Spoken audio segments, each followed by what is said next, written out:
Tranquilo? E aí o seguinte, né? Essa primeira parte, né? Eu vou relembrar, tá? Lei de Poulet, tá? Eu falei francês, eu falo francês fluente, tá? Meu francês fluente. Então aqui a gente trabalha com a parte de Lei de Poulet. E aí o seguinte, por que eu estou lembrando da Lei de Poulet? A gente já viu isso, né, na parte de geradores, mas é importante a gente se atentar a isso aqui novamente, porque agora a gente vai entrar literalmente na parte de leis de Kirchhoff, tá? Então, aqui a gente vai falar um pouco da Lei de Poulet e aí a gente vai entrar na parte realmente, né, das leis de Kirchhoff. Então, essa primeira parte que eu passei para vocês é importantíssima para que vocês entendam agora como vamos trabalhar a lei de Kirchhoff no circuito. Beleza? Então, vamos lá. Olha, aqui nós temos uma bateria, nós temos um motor, que é o receptor, né? Nós temos uma resistência. E aí é o seguinte, o gerador origina em seus terminais A e B uma DDP, o que provoca uma elevação de potencial e que deve ser igual à soma das quedas de potenciais provocadas pelos resistores.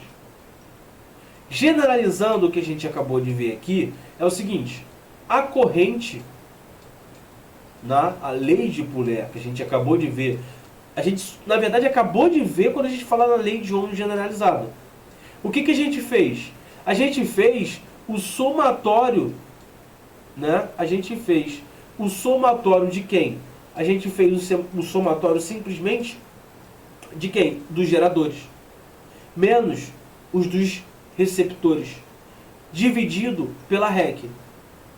Ué, calma aí. É isso? É isso. Tá? O que ele está querendo dizer aqui? Né? Que a lei de Poulet, quando a gente viu, é isso aqui, ó. O somatório de geradores menos o somatório de receptores, isso é igual a REC do sistema vezes I. Tá? E aí, a gente viu, né, que é REC vezes I. Se vocês repararem, galera, olha o que vai acontecer aqui, ó. O somatório dos geradores menos o somatório dos receptores menos a REC vezes I é igual a zero. E o que isso aqui representava? A diferença de potencial no mesmo ponto. Tá? Então a lei de Poulet nada mais é do que isso. Se você sai de um ponto, retorna a esse ponto, tá? Saiu de um ponto e retorna a esse ponto, a diferença de potencial é zero. E aí você vai ter o somatório dos geradores menos o somatório dos receptores menos a REC vezes a corrente do sistema, e Zé Fini está na boca do Brasil. Beleza? Então, generalizando aquela, né, o que a gente acabou de ver da lei de Ohm, vai gerar a lei de Poulet. Beleza? Então, entendeu essa parte? A gente já falou um pouco de lei de Poulet, já vimos a lei de Ohm generalizada, que agora a gente vai entrar no bicho solto agora. Agora o bicho vai ficar solto agora. Beleza? Então é o seguinte, galera. Bom, lei de Kirchhoff. Ah, pessoal, acho que eu já vi essa lei de Kirchhoff aí, é bem tranquila. Então tá bom, tá legal. Que bom que você acha tranquilo, eu vou adorar isso. Então é o seguinte, ó. As leis de Kirchhoff são importantes ferramentas para calcular as correntes e tensões em circuitos elétricos mais complexos. O que a gente viu lá era muito simples, bonitinho, maravilhoso. E aí vão surgir uns mais complexos. E aí vem as leis de Kirchhoff, nos quais apenas a lei de Poulet não é suficiente. Então, a gente acabou de ver a lei de Poulet. Tava bonitinho, tava lindo. A gente conseguia fazer aquilo tudo ali muito fácil. Só que vieram as leis de Kirchhoff para isso. Por quê? Eles chegaram à conclusão que alguns circuitos não dava apenas para fazer com o que a gente tinha visto com a lei de Poulet. E aí tiveram que criar, né, o nosso parceiro ali, Kirchhoff. Ele foi lá e falou assim, calma aí. Isso aí é para quando você tem um circuito tranquilo. Agora, quando você tiver uma malha, não vai ser tão simples assim. E aí, o nosso querido, né, Robert Kirchhoff foi lá e mandou ver. Então vamos entender o seguinte. Observe o circuito. Esse circuito ele tem duas malhas. Ou seja, uma malha. Estou adotando aqui por adotar, tá? Duas malhas. Beleza? Então, tecnicamente, ele tem duas malhas. Tecnicamente. E aí é o seguinte. Deixa eu diminuir aqui. Esse eu vou ter que diminuir bem. Aqui. Beleza. Então, ó. Naquele circuito lá, existem dois geradores. E1 e E2. E2, R2, né? E um receptor. E3, R3. Então vamos olhar para o circuito? Vamos voltar lá. E1, E2, ó. Gerador. Negativo, positivo. O E2. E1, E2. Né? Ó, negativo, positivo. Então esses são geradores. Tá? Resistência 1, resistência 2. Faz parte do E1, E2. E o E3? Olha o sentido da corrente. Ou seja, positivo, negativo. Esse cara já não é gerador. Esse cara é receptor. Então olha como é que já começa a ficar um pouco mais complicado. Mas professor, da onde surgiu isso aí? Né? Da onde surgiu isso aí? A gente já vai chegar lá. Tá? A princípio, olha o sentido da corrente. Eu gerei esse sentido de corrente. Então vamos lá. Nós são os pontos do circuito nos quais as correntes se dividem ou se unem. Um nó é composto pela união de três fios. No circuito de exemplo, existem dois nós. Então, quem são esses nós? Ponto B e ponto E. Tá? Esses são os nós.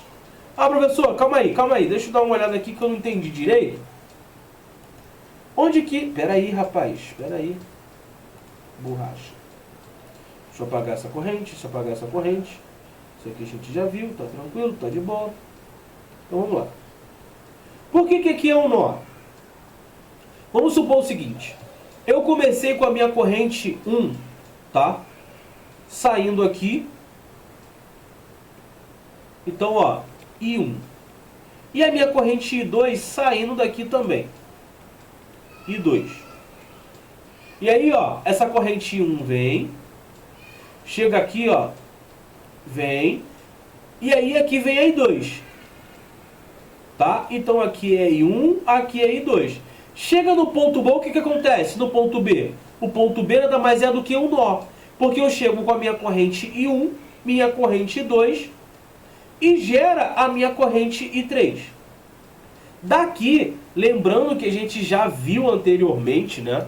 Lembrando que a gente já viu anteriormente nesse nó, eu consigo dizer o seguinte. Bom, se eu tenho uma corrente I1 chegando junto com a I2, virando a I3, de cara eu tenho isso aqui, ó. I1 mais I2 gera I3. E qual é o outro nó? Né? Qual é o outro nó? Eu venho aqui, ó, com a corrente I3, só que a corrente I3 acaba gerando quem? I2 mais I1. Então os nós aqui são o ponto B e o ponto E. Beleza? Primeira parte. Então vamos voltar aqui. Quem são os ramos? Né? Os ramos são trechos do circuito entre os nós. Tá? A identificação de um ramo, né, pode ser feita percorrendo um caminho que liga um nó ao outro. É importante perceber que cada ramo possui uma corrente própria. A gente já vai ver isso. Nesse caso, podemos identificar três. EF, AB, EB e BCDA. Deixa eu mostrar que fica mais fácil. Então, ó, vou apagar.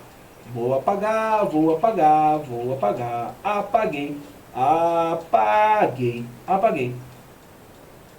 Beleza? Tá aqui. Então, ó, qual o ramo? Então a corrente 1 vem aqui, aqui, aqui. Olha esse primeiro ramo, não é a corrente 1 que está passando por aqui? Então, esse ramo é o ramo EFAB. Qual é o segundo ramo? É onde a corrente 2 está passando, que vai de E até B. E qual é o terceiro ramo? O terceiro ramo é onde passa quem? I3. Então, como ele fala, cada um tem a sua corrente. No primeiro ramo eu tenho I1, no segundo ramo eu tenho I2 e no terceiro eu tenho I3, que começa lá no ponto B, depois vai para C, depois vai para D e termina em E. Ou seja, BCDE é FAB e é B. Então agora a gente já sabe o que são nós, o que são ramos, e agora vamos ver o que são malhas. Então a malha é a união de dois ramos, formando-se um caminho fechado. No circuito representado existem 3 malhas possíveis. 3 malhas possíveis tá? Então, EFABE. Então, cara, deixa eu apagar de novo. Olha as malhas. EF. Ó, F, A, B, E. Ou seja, é isso aqui, ó. Esse ciclo. Então, esse ciclo aqui fechado, ele forma uma malha. Tudo bem? Qual é o outro, Wanderson? O outro é esse aqui, ó. Vou fechar aqui, ó.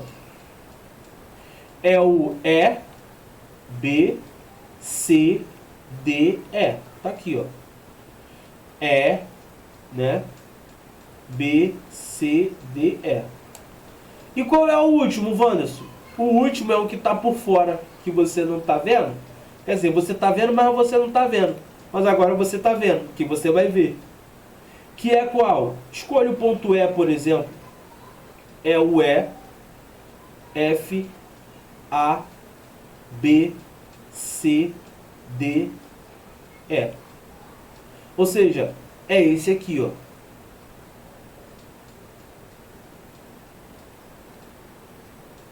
Conseguiram pegar? Então aqui nós temos 3 malhas. E aí, daí que vem a complexidade. Tipo, cara, realmente, só pela lei de Poulet ia ficar muito complicado. Porque nós temos 3 malhas para analisar. E aí veio o Kirchhoff e falou, calma aí, irmão. Relaxa, parceiro, que eu vou resolver seu problema. Vou criar uma lei maneira para você chegar aí. Beleza? Então, ó, tá aqui. Suave, tá bonito. Então vamos lá.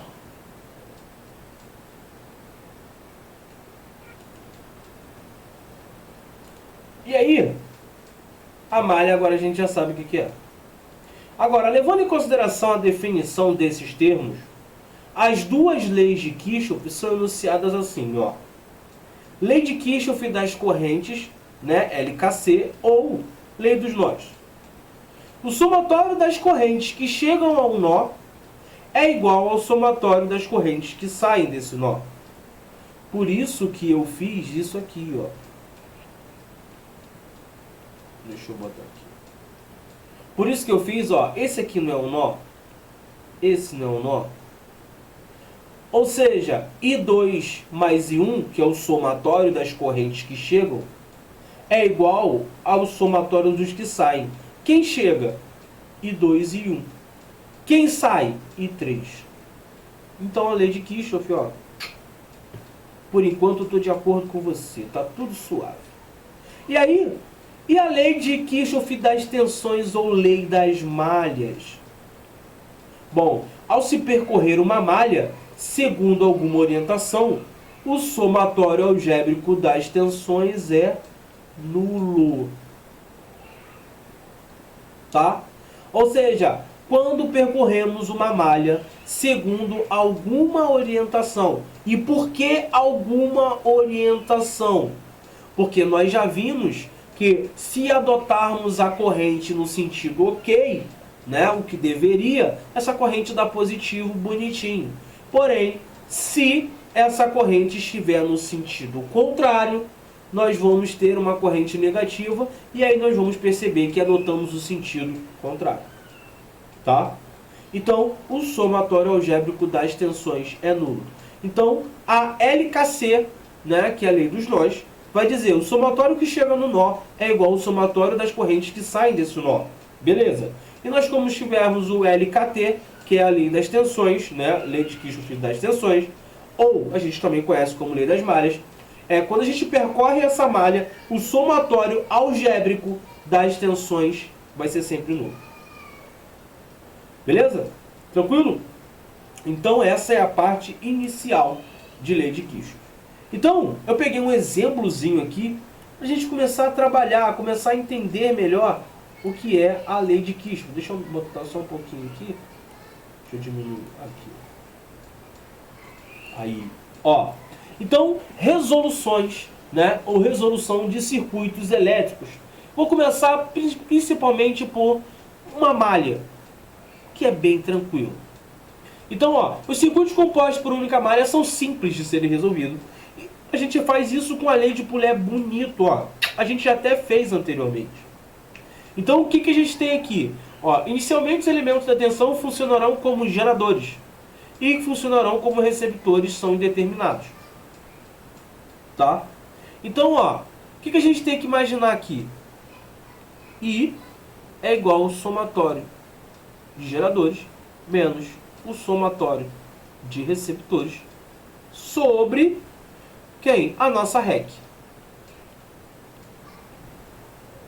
E aí, olhando para o sistema, ó, Vandes, qual o sentido que você quer adotar, né? Qual o sentido que você quer adotar de corrente? Eu gosto de adotar isso aqui. Tá? Eu gosto de adotar isso aqui. Tá certo, Vandes? Não sei. Não sei. A gente vai ver. A gente vai ver. Então, ó, quem é um somatório de geradores? Então, ó, se a corrente está aqui, negativo, positivo, opa, negativo, positivo. Então, eu vou adotar isso aqui como 9. Então, o somatório ali vai dar 9. Menos. O sentido contrário, ó, esse aqui chegou no positivo, saiu negativo, então eu vou botar 9, né? 9 menos 1. Sobre a REC. A REC é o somatório aqui, né? Então é 2 com 1, 3. Com 2, 5. 5 com 3, 8. Isso dá 9 menos 1 sobre 8, dá 8 sobre 8. 1 ampere. Isso é o sentido da nossa corrente. Realmente o sentido é horário. Né? Então, isso aqui ainda é o sentido horário. Beleza? Então, isso aqui dá 1 ampere. Tranquilo? Professor, e se isso invertesse os geradores ali e você acabasse colocando os receptores? A diferença é que nós já estaríamos a corrente negativa. Só isso. Tá? E aí, ó, ao observarmos o circuito, os elementos de tensão 3 e 6 são percorridos por corrente do polo, né, do polo negativo para o positivo, o que caracteriza geradores elétricos. Ao passo que o elemento de tensão 1 volts, né, e os resistores são percorridos por corrente do polo positivo para o negativo, que caracteriza os receptores elétricos. Beleza? Tranquilo? Então é o seguinte, galera. Uma dica, né? Um bizu. Nessa situação, tá? Nessa situação, qual é o bizu, galera? Pensa o seguinte. Olha o somatório dos geradores. Vamos analisar, claro, isso aqui para a situação simples que nós estamos calculando, tá? Para a situação simples que estamos calculando, o que a gente faz? A gente simplesmente pega os somatórios e vê para qual lado vai gerar mais. Como assim, Vandes? Olha o seguinte. Concorda comigo que eu tenho 3 volts para cá, ó, o sentido da corrente para cá, e eu tenho 6 volts para cá? isso somando dá maior do que isso para cá? Entenderam? Então quando a gente faz, pra gente ver a corrente, né, na maioria das vezes quando forem esses simples assim, o que a gente vai fazer? Qual é o bizu? É a gente pegar esses geradores e fazer o somatório. Então, um outro exemplo que eu posso dar para vocês é o seguinte, ó.